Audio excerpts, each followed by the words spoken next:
nadarangay sa panahon ng pagdating ate na lumaon ang mga kapatid, asawa ni Mel. Ito po sa ito lang, hindi ko po kaya po kayo kayo nag-net kayo lahat kalsan sa kasama. Ngayon po, meron po akong gustong basahin sa inyo ng isang talata na pagbabatayin ko ng ating minsan ng araw na ito. Ito po nakita natin dito sa ikalawang sulat ni San Pablo sa kabanatang 5, talatang 1. Ganito po ang sinasabi. Palos natin na kapag nasira ang tuldang tinatahanan natin ngayon, ang ating katawang lupa, tayo may tahanan sa langit, hindi nasisira, siyang tahanang ginawa ng Diyos, hindi ng tao. Tayo po ay sumandali ng langit. Narito po Diyos, kami po na yung mga anak na binigyaw buhay, na nagmamahal at nagtitiwala sa iyo, binigyaw ay aming Diyos. Ang gusto pong lumalapit sa Lord, gaway sa aming pagpakikinig ng mensahe para po sa okasyon na ito na pagpala ng aming buhay sa buhay. Isihan ko, ay gabayan niyo po kami. Ito ay aming kailangan sa pangalan po ni Jesus. Amen. Pagka inangan po natin kayo pagpasok ng dito, although ilabistar ko nakapansin, hindi ko napansin na napakaraming mga kahoy sa ating paligid na kumina, napakaraming kahoy at may mga ilan din mga halaman. At ito pong ating inaapakan ngayon ay mga dabo. Ngayon, tulad ng tao, tulad po natin lahat, yung mga kahoy niya, yung mga halaman, itong damo na ito ay may buhay. May buhay po yan. Minsan kung mayroon yung pagkakataon na nagkaroon tayo ng isang halaman, pag tumubo na yan, ay buhay na. Sinasabi natin. So, hindi lang ang tao may buhay. Ito rin mga tao may buhay. Pero din ang mga hayop, yung mga insekto, maaaring hindi natin makikita na gumagapang dito, may buhay din yan. Ngayon, sabi sa isang libro dito din sa Bible, sa Hope, sa kabanatang 12, talatang 10, sabi niya, lahat ng buhay na nilikha ng Diyos ay nasa kamay niya. Sa ibang translation, ang sabi, lahat ng buhay ay hawak ng Diyos. Ibig sabihin niya, kung buhay mo, buhay natin lahat, di mo pang may mga buhay, nasa kamay ng Diyos. Dahil lahat ng buhay nila na nilikha ng Diyos, mahal niya. At siya ang nag-aalaga ng bawat buhay, ng bawat isa sa atin, o iba pa na kanyang mga nilikha. Ngayon, ang tanong natin, ano ba ang pagkakaiba ng tao sa mga nilikha ng Diyos na may buhay?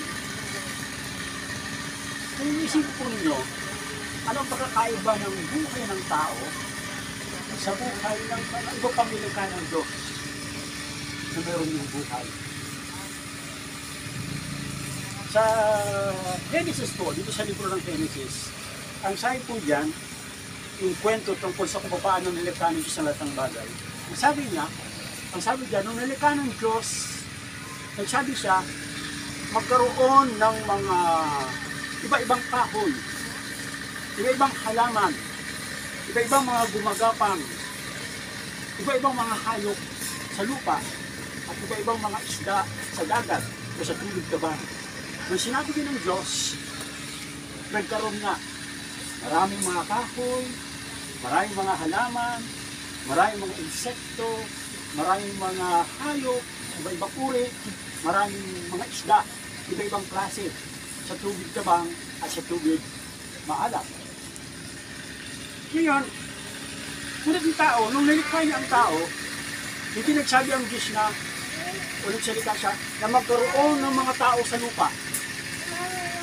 May nalaman po ba kayong ganung sinabi ng Diyos? Tulad ng pagkagawa niya sa mga hayop. Hindi nagsabi ang Diyos na magkaroon ng tao sa lupa at nagkaroon ng maraming mga tao. Hindi po ganun.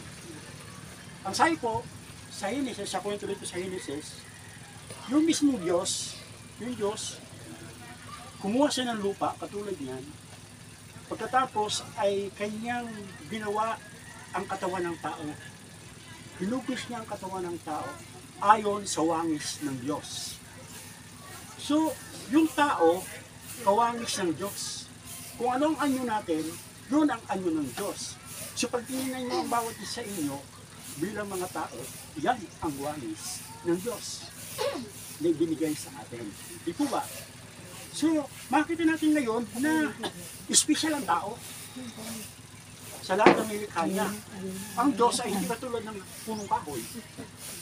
Ang Diyos hindi katulad ng hayop, kundi ang Diyos katulad natin. Dahil sa anyo, sa wangis na tayo nilikha. Kaya napaka-espesyal ng tao. Si Andro, espesyal yan sa Diyos. Ganoon din ang bawat isa sa atin. Maliban sa yung katawan ng tao ay nilikha ng Diyos mula sa lupa o mula sa alikabok, ang pagpatuloy ng kwento, ang sabi diyan, ang tao, binigyan niya ng kaluluwa. Kaya, ang bawat isa sa atin, kapag ikaw ay tao, meron kang kaluluwa. Naniniwala po ba kayo doon? Na lahat tayo merong kaluluwa. Baka naman meron pong hindi naniniwala. Lahat po tayo naniniwala na merong kaluluwa. Pagkatapos, ang sabi sa kwento, matapos gawa ng Diyos yung kanyang katawang lupa ng tao, binigyan ng kaluluwa, hiningahan ng Diyos yung tao, kaya yung tao nabuhay. Ibig sabihin, yung buhay natin, kakaiba kaysa yung buhay ng mga halaman, ng mga hayop. Dahil sila, sinabi lang ng Diyos, nagkaroon sila ng buhay. Tayo, ang buhay natin, mula sa hininga ng Diyos. Amen po ba? Amen. So yun po yun. Kaya napaka-special po ng isang tao. Ngayon, ano ang mangyayari kapag ang mga nilikha ng Diyos na may buhay, namatay na? Ito, may buhay ito, sabi natin. Pag ito ay binunot nyo mula sa lupa, patay na to. Wala na itong buhay. Tapos na. Ang kayong pag-ikyos, matutuyo na to, tapon sa gilid, yung ano man, nakita natin ginagawa dyan, sinakat siya, pag binunot yan, wala nang buhay. Tapos na ang buhay niya bilang damo o kung ano pa man ibang may buhay. Ngayon, sabi sa Ecclesiastes, kabanatang 12, talatang 7, pag namatay ang tao, ang buhay niya babalik sa Diyos. Dahil ang buhay natin galing sa Diyos. So, nung namatay ang aming kapatid,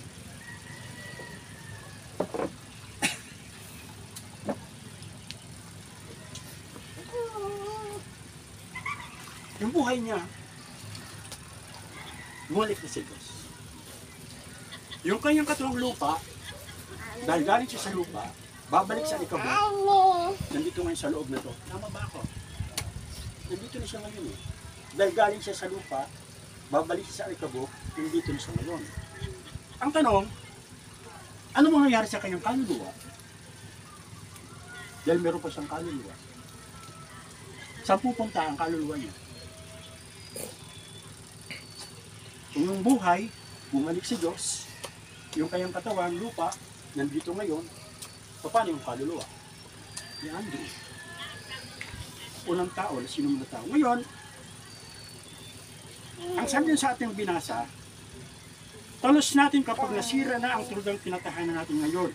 Ibig sabihin yung ating katawang lupa, tayo may tahanang sa langit, hindi nasisira. Isang tahanang ginawa ng Diyos, hindi ng tao.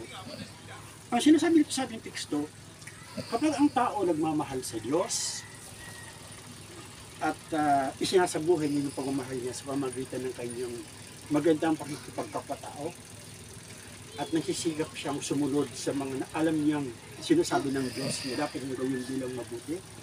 Ngunit sa mga pagkakataong tayo nakakagawa ng di mabuti, lahat naman ng tao nakakagawa ng kasalanan. Wala namang tao walang kasalanan.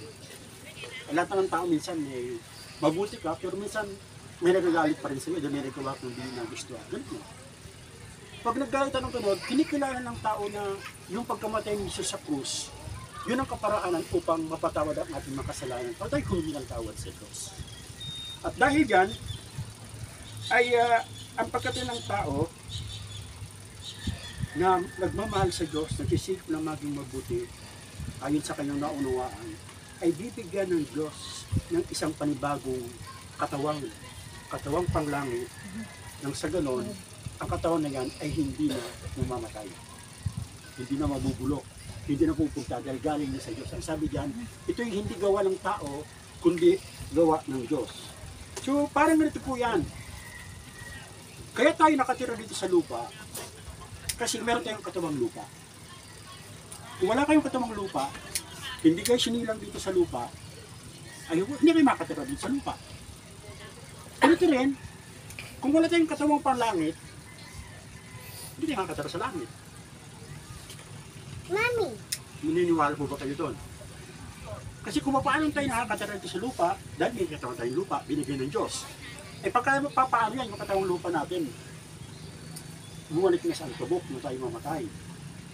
So, dahil sa pagmamahal ng Diyos, sinabi niya, pag nangyari na yun, may inihanda siyang bagong katawan sa ating kaluluwa, katawang panglangit na ginawa ng Diyos, hindi ginawa ng tao. Sabi niya, walang koneksyon yung tao sa pagkaroon niya ng bagong katawang panglangit. Kaya, makita natin dito, si Andrew, na nagmamahal sa Diyos, hindi lamang yung pagmamahal sa salita, kundi naipakita din niya yung kanyang pagmamahal sa Diyos, pamagitan ng kanyang pakikipagkapwa-tao. Sabi nga ng aking mga kapatid, dahil sila lang ang nandito lagi sa magkakasama dito, maraming mga kaibigan si Andrew sa aming subdivision. Dahil marunong siya magkipagkapwa-tao.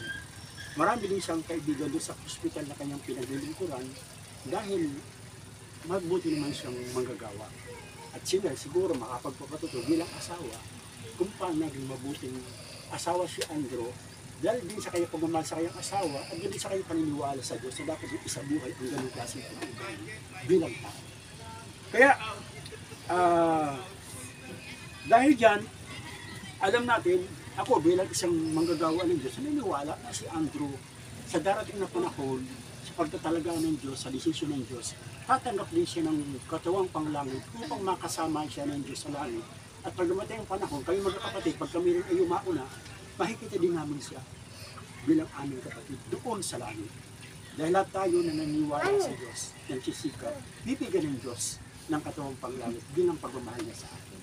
Ngayon, ang tanong dito ulit, ay kung ang buhay ni Andrew bumalik na sa Diyos, ang katawang lupa niya nandito na, at ang kanyang kaluluwa ay naghihintay kung paano siya bibigyan ng Diyos ng kanyang katawang panglangit, ay bakit natin i-bless pa ito? Yung pang gagawin natin, ba't natin binibless si Andrew yung kanyang katawang panlupa, yung kanyang antabo? Ginagawa natin yan sa tatlong dahilan. Una, dahil kinikilala natin ang kanyang buhay galing sa Diyos. Nagpapasalamat siya sa Diyos na nang siya'y sinilang, dahil doon sa biyayang ng Diyos, nakasama natin si Andrew. Nagpapasalamat tayo sa Diyos. Kami magkakapatid, dahil si Andrew ay sinilang, alam mo si Andrew ay pinambunso. Tapos nung sinilang siya, namatay yung aming tatay, hindi namin alam na siya pala ay nasa sinapupunan pa ng nanay namin. Hindi namin i-expect yun. Mayroon pa palang isang lalabas. So yun ay pagkilala namin sa kanya, na binigyan siya ng katawan ng Diyos, bilang pagsasalamat sa Diyos na sinubuhay naging tao dahil hindi nakasama namin siya. Bilang kapatid, nakasama ninyo bilang kaibigan, nakasama ni Mel bilang kanyang asawa, at kung hindi siya isinilang, ay hindi asawa ni Del si Andrew. Ibang ko siya ng asawa ni Del ngayon. So, yun ang isa sa dahilan bilang pasasalamat sa Diyos. Kalawa, bilang din pagpakita ng pagmamahal natin sa aming kapatid, na sa kanyang pagkamatay, yung kayong katawan ay hindi na lang basta kung saan nandoon. Katulad nitong pagkinat ito, ipunin nila yung kung saan, is wala na. Eh, wala na makarespeto pag ganun. Eh kung si Andrew ay dahil walang ganun ginawa, itataboy-taboy na lang sa kung saan-saan, di ba wala namang respeto yung ganun. Kaya ginagawa natin to bilang pagmamahal sa kanya at bilang pagrespeto sa kanya. Pangatlong dahilan, upang hindi natin siya makakalimutan na kahit siya wala na, yung pagmamahal natin sa kanya, kami bilang pagmamahal natin sa kanya bilang kapatid, at si Mel bilang asawa, ay hindi siya makakalimutan na ngayon siya lumatay na, darating mga araw, kung ibang may pagkakataon, pupunta dito para dalawin siya. na bagamat namatay na, ibig sabihin wala na. Hindi ibig sabihin nun, kundi mananatili siya sa ating puso, mananatili siya sa ating isip, at dahil dyan, yun ang ating ginagawa. Bine-bless natin siya. Pinaayos natin ang kanyang labi upang sa ganun ay makita man niya ang pagmamahal natin at ang respeto natin sa kanya. Yung kanyang kaluluwa, nasa kamili ng Diyos. Ang Diyos na ang may hawak. Sabi nga, nasa kamili na siya ng Diyos. Siya na ang bahala. So dito po, naipagpalain tayo ng Diyos sa maikling mensahe na ito na pinagkaloob sa atin ngayon. At ngayon dadako po tayo sa ating ritual.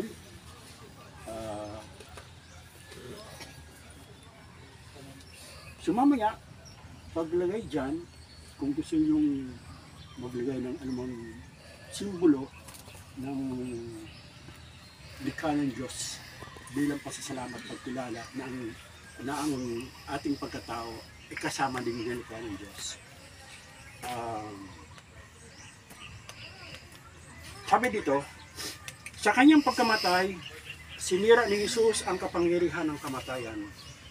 Sa kanyang muling pagkabuhay, ibinalik ni Jesus ang buhay.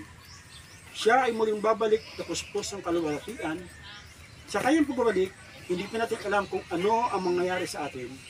Subalit alam natin na sa kanyang pagparito, tayo ay maging katulad niya sapagkat makikita natin siya ng mukhaan. Tayo po ay manalangin. Aming Diyos na sa langit, ang may akda ng buhay at kamatayan, amin pong kinikilala na ikaw ang bukal ng tunay na kapayapaan at kaaliwan para sa mga nagtitiwala sa iyo. Ipagkaloob po ang iyong kaaliwan para sa amin na namimigati dahil sa pagpanaw ni Andro. Tulungan mo kaming lubusang magtiwala sa iyong kalooban para sa amin, nang sa gayon, sa aming pagpanaw sa mundong ito, masumpangan namin sa iyo ang isang walang katapusan at malawalhating tahanan. Sa pangalan ni Jesus, na aming Panginoon. Amen. Ito ang sinabi ni Jesus, ako ang muling pagkabuhay at ang buhay. Ang nananalig sa akin, kahit mamatay, ay muling mabubuhay.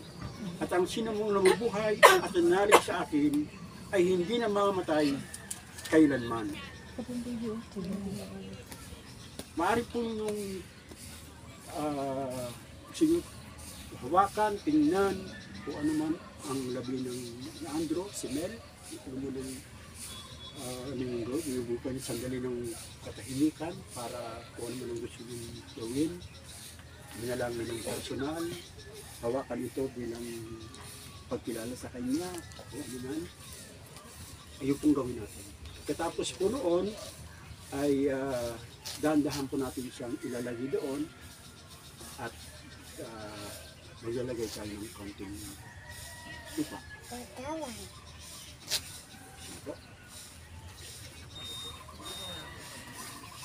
Bago lagay din, di ba maisapat?